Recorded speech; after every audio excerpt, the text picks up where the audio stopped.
Jessica, and today I'm going to be filming my top 5 makeup brushes. I've got my brushes here, so let's go! So right now it's actually around about 6:30 in the morning, so I woke up at 4:30 and I just could not sleep, and yeah, so let's do this. So the first brush that I really can't live without is my Sigma F80. So it's just a really flat, really dense Kabuki brush. It's called the flat Kabuki. And pretty much I use this for foundation, so whether it be BB cream or just liquid foundation. I just put a big droplet on my hand here, and then I just dab it and then just apply it on in circular motions.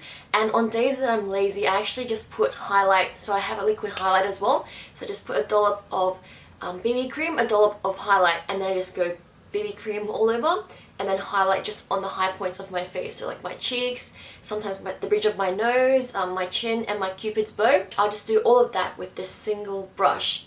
After that, the brush that I cannot live without is this one. So it's just the large angled contour brush, the F40 by Sigma. I just go in like a 2 motion, or I guess a 3 motion around my face here. So I just go from here to the corner of my eye, up here, down here, and down to here, and I just use my bronzer with that, and it just gives like a really defined jawline, and it just gives more of like a, I don't know, sharper look to my face, because I need that, need to be sharp, you know, on the ball, Don't know what that was. However, just on a side note, if I want a really defined bronzer, I'll use my RealTechniques little small dome brush. So this can just give a really flawless and defined line if you're looking for that type of effect for your face. However, most days this will do for me, and it's a lot faster. I can just like do like 2 quick swipes and it's ba-bum there. Whereas with this one, I have to shape it a bit more, so I have to use a bit more effort. However, if I am looking for that cut crease, you know, more defined look, I will be using this one.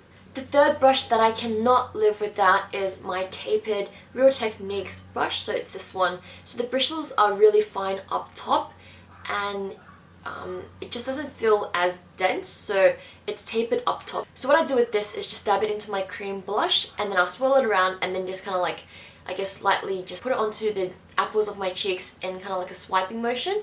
You can use a buffing motion, however that will remove the product that's already been placed on, so the BB cream or the liquid foundation and the highlight, that will just get removed off if I go in a circular buffing motion. However, I've noticed that with the cream blush, it's really meltable, so if you just, you know, swipe it on a bit, that does the job fine. On the other hand, if you're more into powdered blushes, I definitely recommend the RealTechniques big dome brush. So it's like this, and it's really soft, it's really tapered, as you can see. It's just so soft. It reminds me of a bunny because it's like a multi-tonal brush, and it's just super duper soft. And what you can do with this is just dab it into your powder blush and then just swipe it on. And you can even just dab it on like that or just swipe it on, and it's just so soft. I love this. And this has also been highly recommended as a mattifying powder, so just to, you know, swipe over your mattifying powder if you've got that, if you need that. However, I normally do not need that. I get really oily on my T-zone, so like my forehead and my nose.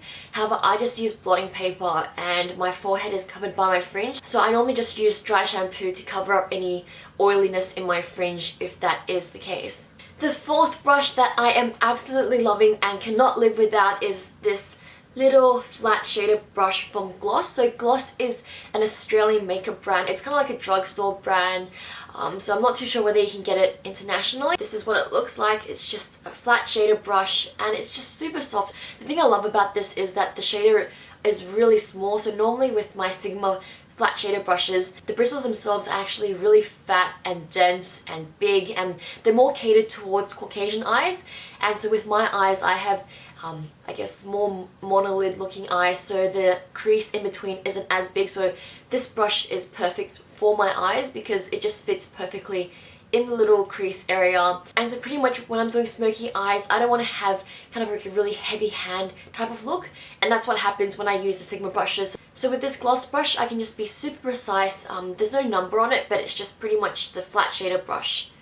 And it was around about $12, so if you live in Australia and you've got a gloss nearby, totally head over and grab yourselves one of these, especially if you've got smaller eyes like myself. And the last brush that I'd recommend is the F30 pencil brush. Now this looks like a pencil. It looks like a really small finger, and it's quite tapered up top, but it's also quite dense. And what I use this for is primarily for cream eyeshadow. So when I'm looking to get a really sharp, defined, I guess like V on the corner of my eye, so if I'm doing like kind of like a cut crease eye look, I'll just dab a bit of the cream eyeshadow and just pop it right here. And this, compared to shaded brushes, it picks up the cream eyeshadow a lot better, and it just looks a lot more pigmented when I apply it to my eyelids. So normally if I'm using cream, I need to use my finger. However, that just gets a bit messy, it becomes a bit of a hassle, so I like using this brush. And yeah, it's just really nice and dense, and I can just pick it up, and it's super small as well. So like I mentioned, for my flat shaded brush, I have quite a small space, like quite a small slit for my eyelids, so I do like smaller eyeshadow eye brushes, so they just allow me to do more precise looks when I'm working with my eyes. And note, I understand that I have already recommended 5 makeup brushes. However, there's one brush that I really do love, and if you can get your hands on one of these, I really would recommend it. So it's just pretty much a spoolie brush, and this one came in a set of like 20 crappy brushes on eBay. It was around about $10, so it's super cheap. However, I just noticed that whenever I put on mascara, I end up with really big clumps. So I don't know, it's maybe because my eyelashes are weird or whatever, but I just get clumps every now and then, and it's really frustrating. When you try and go over it a few more times with your mascara brush, it clumps even more. So what I do is just grab on my spoolie, and then I just flick it over a few times, and that just gets rid of all the clumps that are in my eyelashes. So I really do recommend a spoolie brush, and if you can't, you know, manage to get your hands on one of these, I'd just go with the 5 brushes that I recommended. So those are my primary face brushes. However, if you are able to get an extra brush, I definitely recommend a spoolie, because it's just super handy, and it's just a lifesaver on those days that your mascara is not working out. So thank you so much for watching my top 5 makeup brushes that I can absolutely not live without. And if you want to do this tag video, and then just tag me as a video response, because I'd really love to see what your top 5 makeup brushes are. I mean, these are just my top 5 personal brushes, so it's just catered towards my makeup regime. However, I'd love to see what your top 5 makeup brushes are. So now I really should get some breakfast and get ready for 4 hours of uni, and then revision classes and crams and study for accounting. So anyway, thank you so much for watching, and I'll see you next time, my loves.